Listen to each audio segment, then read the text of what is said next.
Bonjour et bienvenue dans cette nouvelle édition du Fil d'Actu, l'émission qui donne du sens à l'information. Traitons dès maintenant des événements survenus dimanche à Paris, place de la République, en marge de la conférence sur le climat. Pour rappel, cette conférence, la COP21, est un sommet international qui se tient sous l'égide de l'ONU. Elle réunit les principaux chefs d'État de la planète dans le but de trouver un accord destiné à lutter contre le dérèglement climatique causé par l'activité humaine. Autant dire qu'il n'y a pas grand-chose à attendre de cette conférence puisque plusieurs gouvernements, à commencer par l'administration américaine, ont d'ores et déjà annoncé ne pas souhaiter que la COP21 débouche sur un accord contraignant. Attitude irresponsable alors que la question climatique menace très sérieusement l'avenir de l'humanité. C'est dimanche que devait se tenir la manifestation destinée à presser les politiques de trouver une solution viable. Manifestation finalement interdite par le gouvernement français dans la foulée des attentats du 13 novembre. Mais la peur n'empêche pas de penser à l'avenir et plusieurs milliers de personnes ont donc manifesté malgré l'interdiction. Résultat, un déploiement de moyens de police démesurés, paralysant partiellement la ville, 300 arrestations et une construction politico-médiatique visant à faire des manifestants de dangereux criminels, voire des complices objectifs de Daesh. Au pied de la statue, le mausolée en hommage aux victimes des attentats est saccagé. Vous descendez de la statue. Pots de fleurs et bougies servent de projectiles devant des badauds médusés. Certaines personnes ont pris des objets qui avaient été déposés en hommage aux victimes du 13 novembre. Ces actes doivent être qualifiés avec la plus grande fermeté, par respect pour les victimes de ces attentats.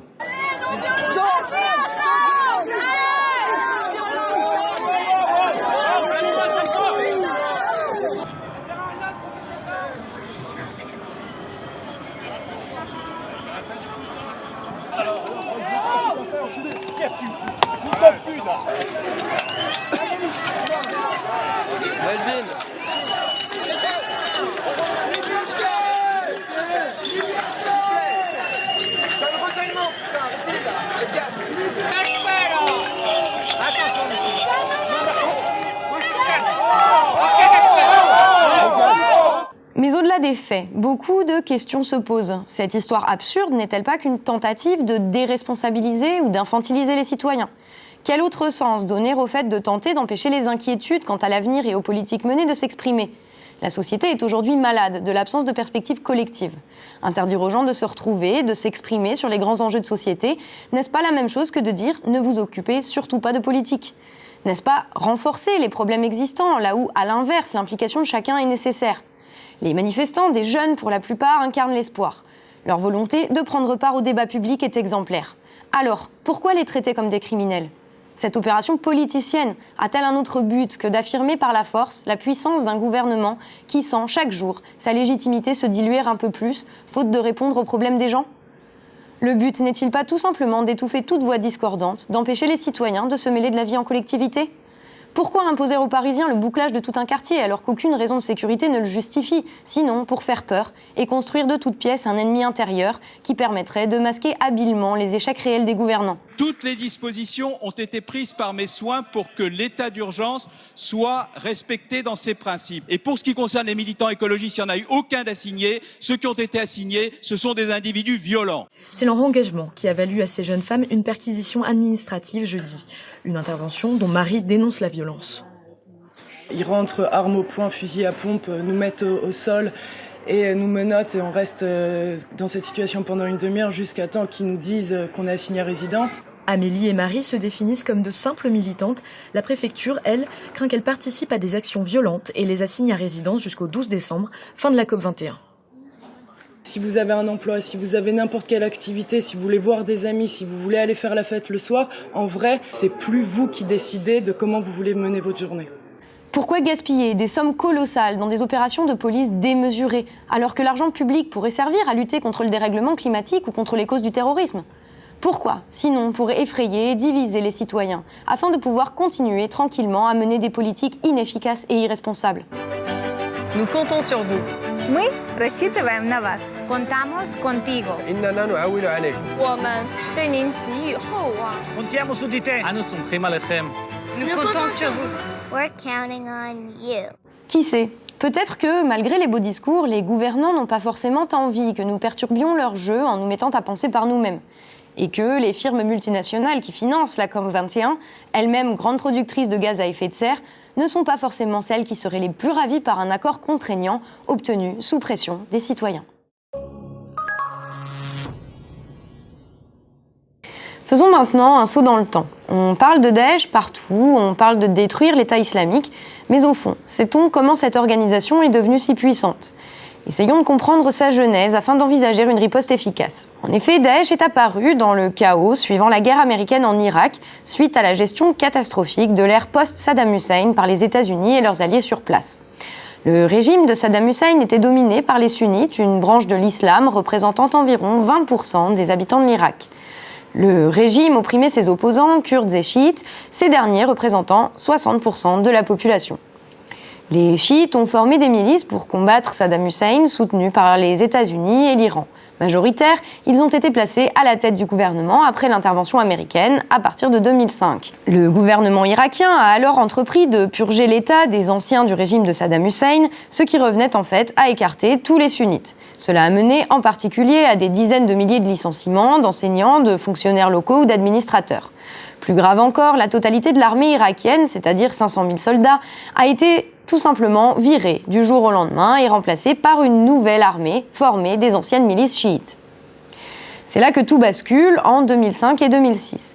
Ces milices, portant maintenant l'uniforme officiel, se comportent en tortionnaires et on relève des milliers de meurtres et de cas de torture sur des sunnites, pendant que les États-Unis protestent mollement et font pression sans succès sur le nouveau gouvernement.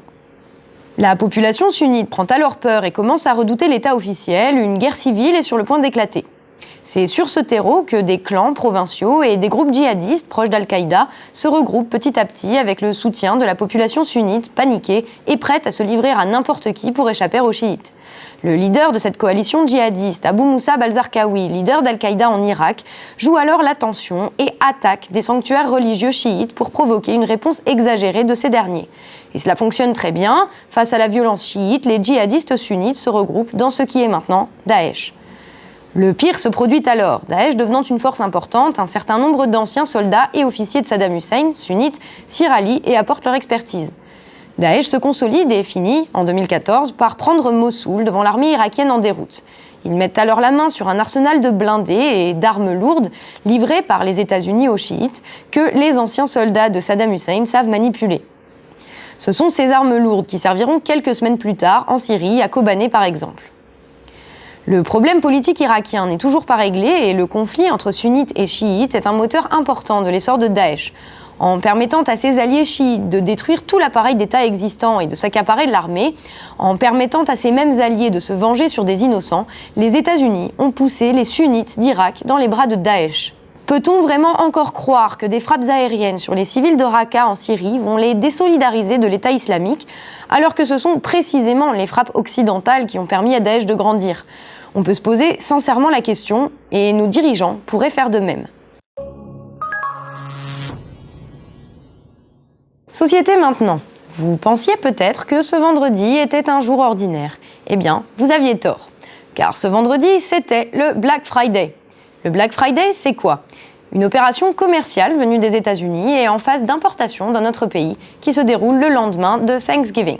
Lors de cette journée, les enseignes de la grande distribution bradent leurs prix sur certains produits en vue, notamment technologiques, donnant ainsi lieu chaque année à des scènes de cohue et d'émeutes où des citoyens ordinaires prennent d'assaut les magasins et se battent entre eux pour être sûrs de repartir avec le tout nouvel iPhone ou le dernier modèle de mixeur.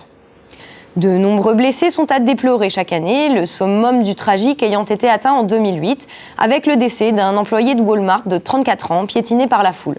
Drame qui n'a, bien sûr, pas empêché l'opération d'être reconduite chaque année depuis lors.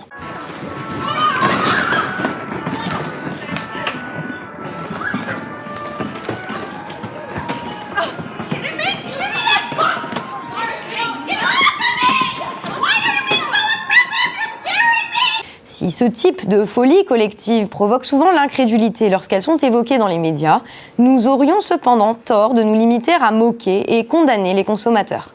Car le Black Friday est bien le révélateur d'un état social, d'une absurdité devenue un mode de vie. Alors que le système a fait éclater toutes les structures d'entraide et d'échange entre les hommes et les femmes, érigeant l'individualisme en valeur absolue, l'individu privé de repères souffre de plus en plus, en témoigne l'augmentation permanente de la consommation d'antidépresseurs et d'anxiolytiques dans nos pays dits développés. La consommation est alors présentée comme une réponse ultime, et la course aux biens matériels vient combler le vide laissé par la société. Un vide que les firmes emplissent constamment en créant de nouveaux besoins et de nouvelles dépendances, poussant le cynisme jusqu'à développer des techniques dites d'obsolescence programmée, accélérant la mort de leurs produits pour vite les remplacer par d'autres, pas plus nécessaires que les précédents. Avec le Black Friday, le vice est élevé un cran au-dessus. En plus d'être l'incarnation parfaite de cette tendance, le récit qui accompagne l'événement tend à imposer dans l'imaginaire collectif l'idée que nous aurions affaire à une tradition, à un phénomène culturel hérité d'une époque ancestrale, là où il n'y a en réalité qu'un plan marketing sorti du cerveau d'un quelconque commercial. En d'autres termes, le système se renforce en créant ses propres mythes. La question que l'on pourrait se poser, c'est évidemment pourquoi ? N'oublions pas que derrière ces pratiques déshumanisantes se cachent de réels intérêts. Lors de ce Black Friday, les ventes d'Amazon.fr ont bondi de 40% par rapport à un vendredi classique. Aux États-Unis, où l'événement est plus ancré dans les mœurs, les chiffres sont bien plus importants encore. De quoi donner le sourire aux quelques actionnaires de ces compagnies, bien plus intéressés par les revenus générés que par la vie d'un pauvre salarié de Long Island. Happy holidays, Rick. And to you, my friend.